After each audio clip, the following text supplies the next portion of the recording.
Sziasztok! Játszott tegnap a magyar válogatott egy mérkőzést. Hogy mennyire volt fontos ez a mérkőzés, azt szerintem jól mutatja, hogy engem magamat sem az eredmény is, és nem a mutatott játék volt az, ami gondolkodásra és videós posztolásra késztetett. Ugye hát most az alig sokakat lepett meg, hogy a magyar válogatottnak a B sora, illetve a fiatalok azok elég távol vannak a nemzetközi szintől, hanem azt, hogy igazából minek nevezzem ezt a mérkőzést, ezt a svédek elleni találkozót. Mi volt ez, felkészülési mérkőzés vagy gála mérkőzés volt? Ha abból indulok ki, ami a hivatalos kommunikáció volt, hogy ez egy gála mérkőzés, akkor nem értem, hogy miért így sikerült ezt megvalósítani. Nem értem, hogy mi értelme volt különbséget tenni a visszavonuló válogatottságtól búcsúzó játékosok között. Addig értem, hogy Juhász és Királyott volt az EB-n, ők most nemzeti hősök, ennek a Pantheonnak a részei.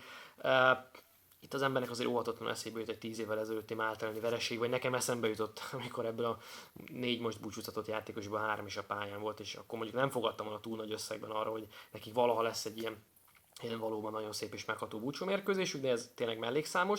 Csak azt nem értem, hogy miért kell ilyen kurtán furcsán csinálni ezt, hogy ők elbúcsúzhattak a pályán, Hajnal és Vancák pedig nem búcsúzhatott el a pályán. Nem igazán értem, hogy ez kinek a döntése volt, tehát hogy itt a szövetség határozott-e így, vagy Stork határozott így. Nem feltétlenül azért, mert közöm lenne hozzá, csak szerintem nem jött ki elegánsan ez az egész dolog. Nem nagyon értem azt, hogy miért volt az, hogy ők nem érdemelték meg ugyanazt a standing ovation-t, azt a szurkolótábori búcsúzást, az ovációt a stadionban, amit megkapott a lecserélésekor. Hozzáteszem még egyszer teljes joggal Király Gábor és Juhász Roland is. És tényleg az egy kérdés van az ember, hogy nem lehetett volna ezt elegánsabban megoldani egy picit. És akkor itt jön belém a kis ördög, amelyik azt mondja, hogy hát igazából nem, mert ez nem egy gála mérkőzés, hanem egy felkészülési mérkőzés, az kapitány ezért elutasította Vancáknak az önként jelentkezését arra, hogy ő néhány perces cameót kaphasson ezen a mérkőzésen. Ugye cserék száma ilyenkor kötött, bár hozzátenném, hogy általában a feleknek a megállapodásán múlik, és én mondjuk speciál nem nagyon tudom elképzelni, hogy sokakat zavart volna a svédek közül, hogyha ilyen néhány perces snittet kap ebből a mérkőzésből Hajnal, vagy éppen Vancák. És az is picit furcsa, hogy azért igazából ők 79 meg 59 válogatott mérkőzéssel zárták így le a karrierüket, hogy az egy pici válogatottsága a 60 és a 80-hoz, hogy az kinek fájt volna. Szerintem az egy nagyon szép gesztus lett volna.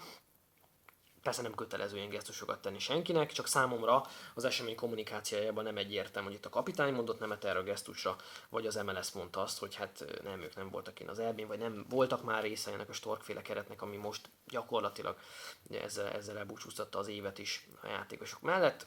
Nem mondom, hogy emellett ne szólnának érvek, vagy ne lehetne ezt megindokolni. Nekem furcsa volt, picit kevésbé volt elegáns, és igazából ami zavar, hogy nem nagyon tudni, hogy ez kinek a döntése volt így. Ezért most nekem egy picit óhatatlanul rossz a számíz a mérkőzés után, és nem a vereség miatt, vagy nem a tényleg helyenként eléggé kilátástalan tűnő mutatott játék miatt, hanem azért, mert ez nekem picit olyan rosszul esett, vagy kényelmetlenek tűnt még a tévé előtt is.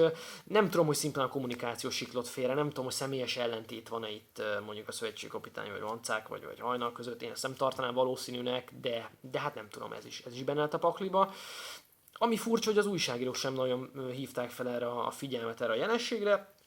Persze csak abból a szempontból furcsa, hogy az ember nem ismeri Vancáknak és Hajnalnak a hazai megítélését, miközben ők külföldön nagyon korrekt és nagyon szép, igazából ritkaság számba menő karriert futottak be, addig hát ők itthon mindig picit ilyen mostoha gyerekek voltak. A szurkolók szemében is, ami azért egyrészt talán valamivel jobban érthető, hogy a szurkoló gyorsan ítél és elég egyértelmű verdikteket hoz, de hogy a sajtó is picit szerintem most talán kezelt őket helyenként, vagy az ő játékukat nem ismerte fel abban az értéket. Nem tudom, tehát nekem picit ez nem tűnt túl elegánsnak a tegnap a mérkőzésen, és érdekel a ti véleményetek, hogy ti ezt hogyan látjátok, mert kevés hasonló meglátással találkoztam a sajtóban. És akkor itt szeretném megragadni az alkalmat, hogy megköszönöm Hajnalnak, megköszönöm Vancáknak azt a sok éves, hát jót is, rosszat is, mert szerintem a rossz is kellett ahhoz, hogy ezt a nyarat ilyen szépen éljük meg, ahogy megéltük. Én büszke vagyok rájuk, én nagyon gratulálok nekik ehhez a szép válogatott karrierhez, és innen üzenem, hogy szerintem megérdemelték volna még azt a plusz egy mérkőzést. Sziasztok!